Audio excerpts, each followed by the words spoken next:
All right, thank you. I'm gonna say some scary things, but in general, I don't like to scare people unnecessarily. It's just sometimes the truth is pretty scary. So what I really wanna do is not overwhelm you, but motivate you. As indicated, I'm one of the founders of IamTheCavalry.org. We're a little over 4 years old, and we wanted to focus on wherever bits and bytes meet flesh and blood. The basic idea was that our dependence on connected technology was growing a lot faster than our ability to secure it, especially in areas affecting public safety and human life. So we wanted to be a translator and a voice of reason and an ambassador to safety critical industries, public policymakers, and whatnot. And the idea is the cavalry isn't coming to save us. So what it means is it falls to us to try to be that bridge. So I am the cavalry is not me. It's a personal declaration you might make. I'm also the chief security officer for PTC and have spent some time in the think tank community. But partly today's talk comes out of the fact that I was on a Congressional Task Force for healthcare cybersecurity, and we like to joke about it just so we don't cry, that the healthcare task force was hazardous for our health because we all knew it was pretty bad. We didn't know how bad. And what I really want to do is shift us from thinking about security activity to security results and impact. The overall idea of the cavalry is that we're eventually going to figure these things out after we have enough failures, but the goal is to be safer sooner by working together, using empathy and communication across stakeholder groups. Now, I'm going to talk about what I did for my summer vacation, which is we killed 3 people in Arizona, at least, in a simulation, of course. But to do so, I have to do some context setting. Everybody keeps waiting for the big one, right? We heard a couple times over the last few days, we're going to have a really big attack, and that's going to trigger some sort of corrective action. I don't buy that, I never bought that. And Andrea Matwishin, a law professor, she had a great analogy at our Cavalry Congress that we did at DerbyCon. After launching, she said it's going to be like the Cuyahoga River in Ohio. So this is a burning river, right? There was so much pollution that the river caught on fire and stayed on fire. This is before we had things like the Clean Water Act and the Environmental Protection Agency. The thing is, it wasn't enough to have a burning river on fire that burned down bridges and did property damage on factories. This was over 20 fires across a 70-year period before there was political will to actually do something. So I don't think we're gonna have a cyber Pearl Harbor or cyber 9/11. We're gonna have the cyber Cuyahoga inflection at some point. Now, the good news, bad news is we've had several fires. So the last 24 months have been punctuated by some existence proofs, right? We've known for 20 years you could hack power grids, but now in Ukraine we saw it happen. We've known that you can use something like Shodan to search for internet-facing, prone connected industrial controls devices with default hard-coded passwords you couldn't change if you wanted to. But now we're starting to see the Department of Justice unseal documents that foreign nationals and subnationals are actually doing it. And the one that really scared me is we've known that hospitals are running really antiquated, unsupported operating systems like Windows XP and really don't invest in cybersecurity, but an accidental infection of a single Java flaw in a single JBoss library in a single device took out Hollywood Presbyterian Hospital for a week. They had to divert ambulances to other facilities in LA traffic. Can you imagine that you're bleeding in the back of an ambulance and you've got to go to the next closest hospital in LA traffic? I mean, time matters. This scared me to death. I'm like, if a single flaw on a single device can shut down patient care, what could a deliberate attack do? And that's when I left the private sector to go to the think tank job, because while we were getting better, we were getting worse faster. And one of the reasons I felt this way is I had spent a couple years researching the rise of hacktivism and Anonymous.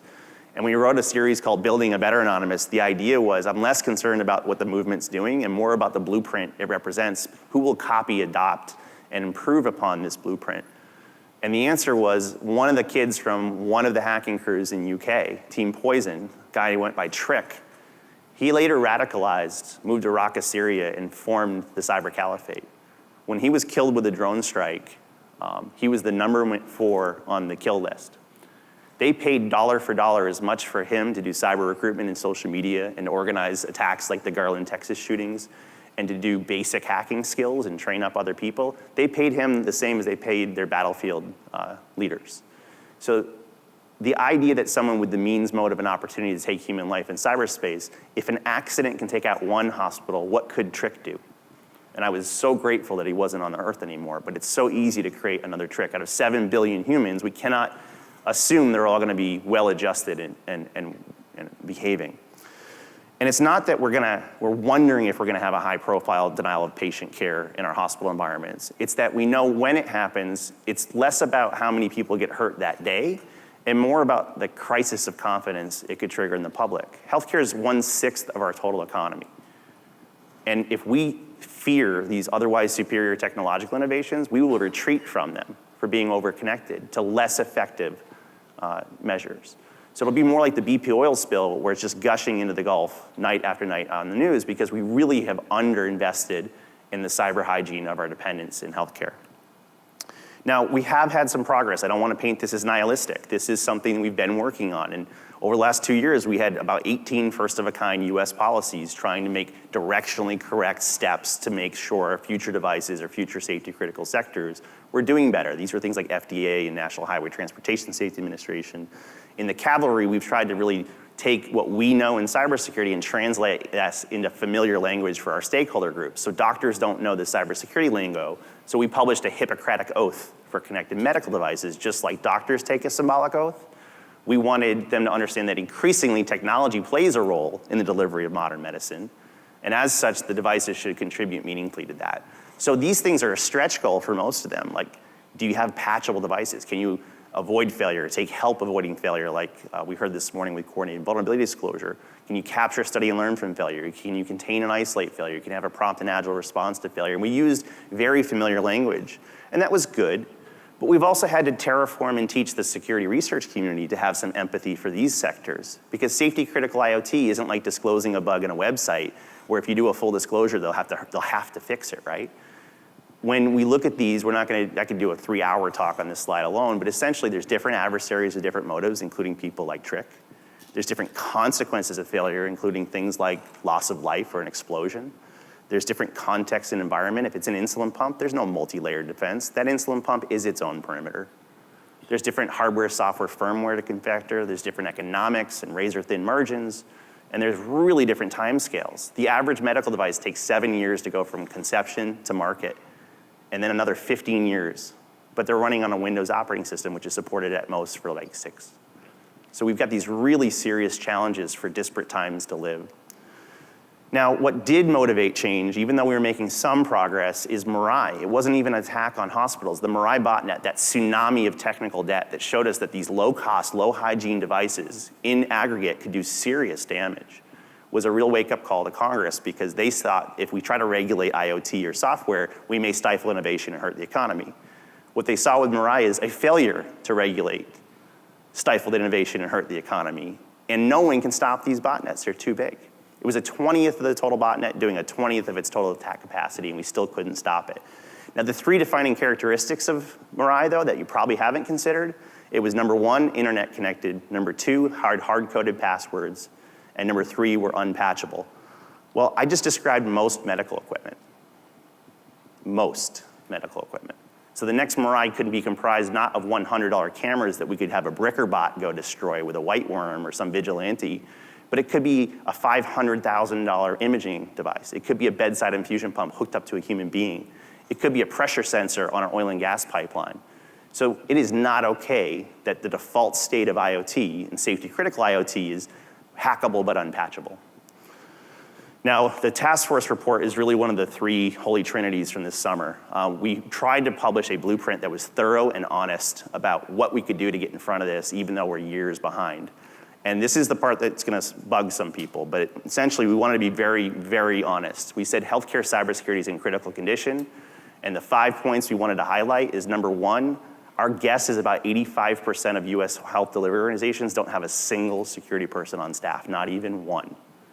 85% lack a single person, so there's no one guarding it. Number 2, they tend to be running Windows XP as a best case scenario. Windows Vista is end of life. This is 2 generations behind, and it's often a best case, so they're defending older and harder to defend things. Number 3 is the government's fault by accident. In our race to go to electronic health records, we took devices that were never meant to be connected to anything, and we connected them to everything. So we have premature and over connectivity, which leads to a blast radius, number 4, that a single flaw on a single device can affect patient care. Not just a system or a computer, but patient care. No allergies, no drug records, no nothing.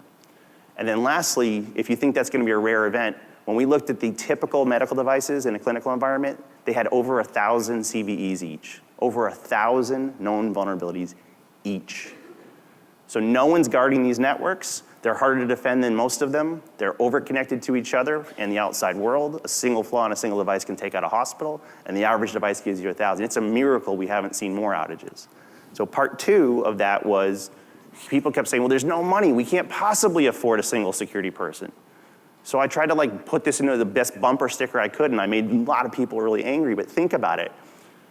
If you can't afford to protect it, why do you think you can afford to connect it? So I tried to be a little nicer, and I thought about Stan Lee and how he would say it. So let's do this one instead, right?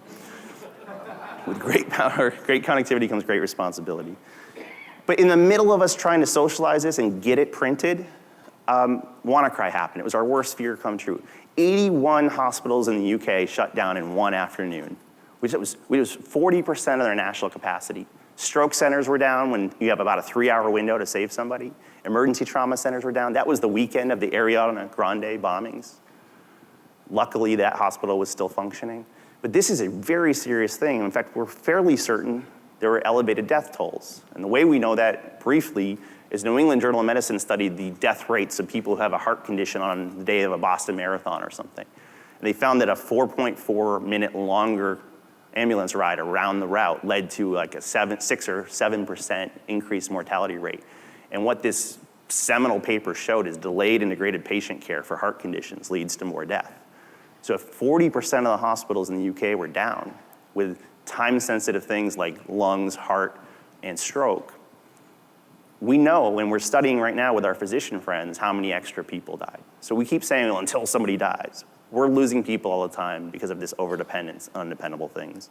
So I want to shift very quickly to a small piece of video, but the third part of our trinity is if we had a blueprint for how to make cybersecurity more resilient in the hospitals, and we had the WannaCry attack where the US got very lucky that it didn't hit us, very lucky, we knew that the last mile and holdout was the physicians just don't believe us. So we did the first ever clinical hacking simulation in Arizona with 2 med students, now physicians, who happen to also be hackers that presented at DEF CON.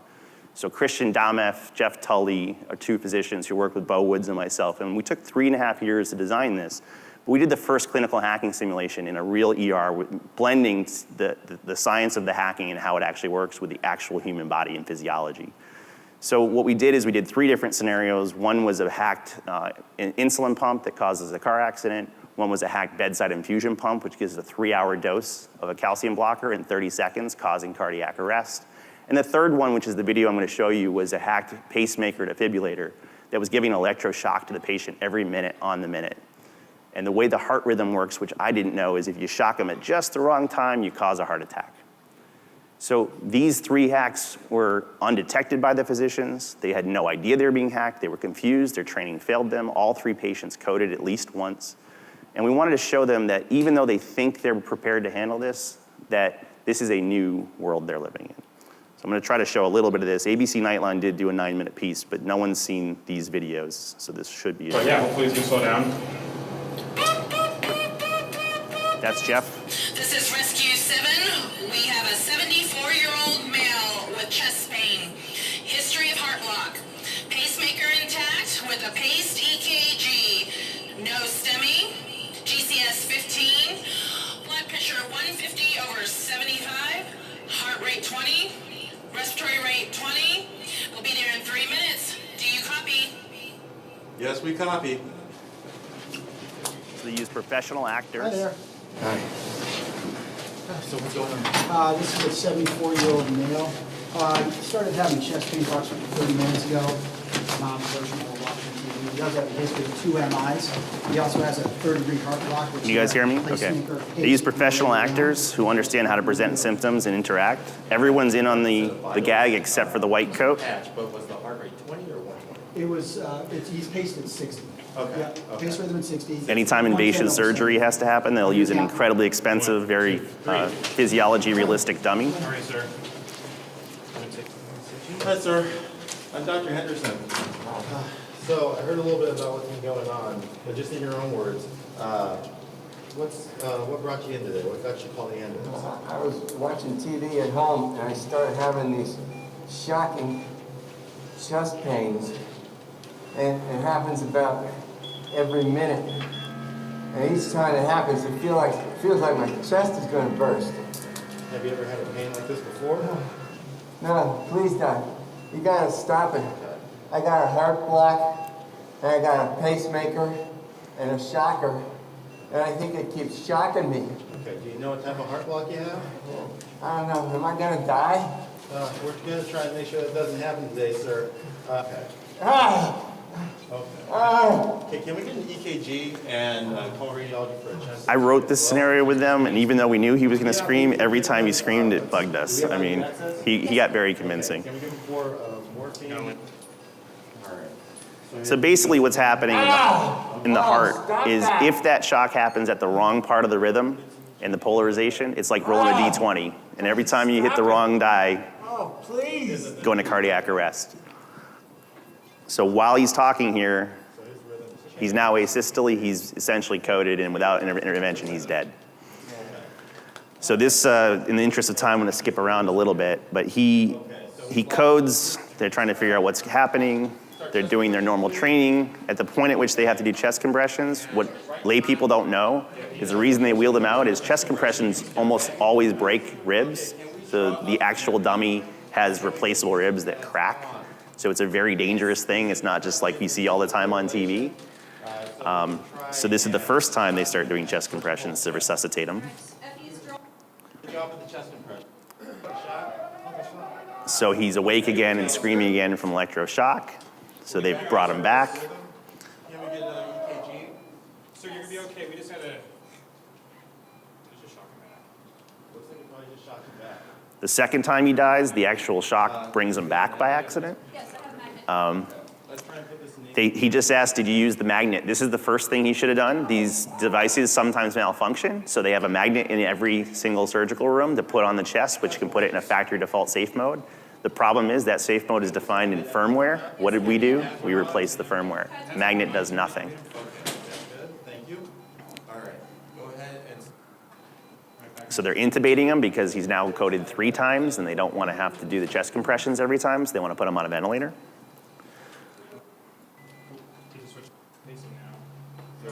They're at a loss for what to do, so they start to call a specialist.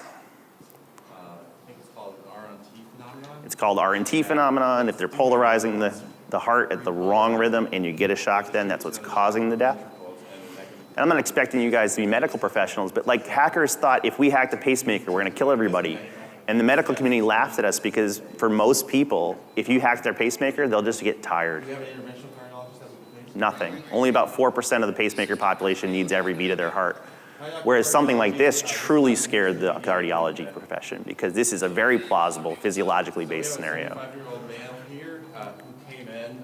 So they're talking on the phone with a heart specialist, and what they're basically concluding is they're gonna have to crack the chest, cut the lead wires, because he's gonna continue to get shocked over and over and over. So yes, our whole. So skipping ahead, they prep for surgery. They have to do a surgical operation on the dummy in an electrified surgical field because every minute it's giving a shock. So they have to take their time in between. And it gets bloody. And if you don't like blood, I'm gonna skip ahead. It's also in the interest of time. But it's just a very traumatizing event. And the takeaways after we did postmortems is not one of the physicians realized they were hacked. Not one of them suspected they couldn't trust the technology. They had implicit trust of all 3 technologies.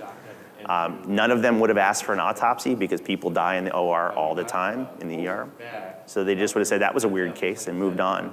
So it really stimulated significant conversation that unlocked really valuable exercises. And then number 2, since we didn't just want to give a visceral experience to the physicians, we also did tabletop exercises on day 2 where we basically did a very simple login with default passwords to lock them out of 3 things. Building automation systems for elevators and HVAC. Number 2, the electronic medical record systems that have allergies and drug histories. And number 3, some of the lesser systems. In phase 2, we escalated it not to be 1 hospital, but several hospitals in the city of Phoenix to see what the mayor's response and the governor's response might be. Because if it's 1 hospital, you can just drive people up the street, but if it's plural hospitals, you start to have real capacity issues. And in round 3, we had introduced a bombing at the Diamondbacks baseball park to see at what point do they fall over. But to our shock and surprise, in round 1, they shifted to a mass casualty event because if there's no elevators, there's no surgeries, and we didn't know that. And in the intense heat of Arizona, no HVAC meant that very bad things started to happen in 116-degree heat. And most shocking is the electronic health records, we've been told for years, they'll just go to paper records. But what the hospital chiefs didn't know is they stopped training med students on paper records 5 years ago. So we went to a mass casualty event in round 1. And it's the importance of simulating this, so we're testing our confidence, just like you would do fire drills and fire escape. So we know the blueprint is pretty serious. We know we're running low on time. And because of this overdependence on undependable things, we can either lob hand grenades over the wall and say, we found a bug in your software, or we can really team with these people to cause the experience and the mean time to enlightenment to be compressed so that we can be safer sooner. We have had several fires. We may need several more. But these uncomfortable truths are going to challenge us to challenge the way we do business. So I know we're going to fix this. I'm hoping you see this as a hopeful story. You have to know the problem before you can address it. But the only way we're going to fix this is if we are working together. So I am not the cavalry you are. I hope you're motivated, and thank you.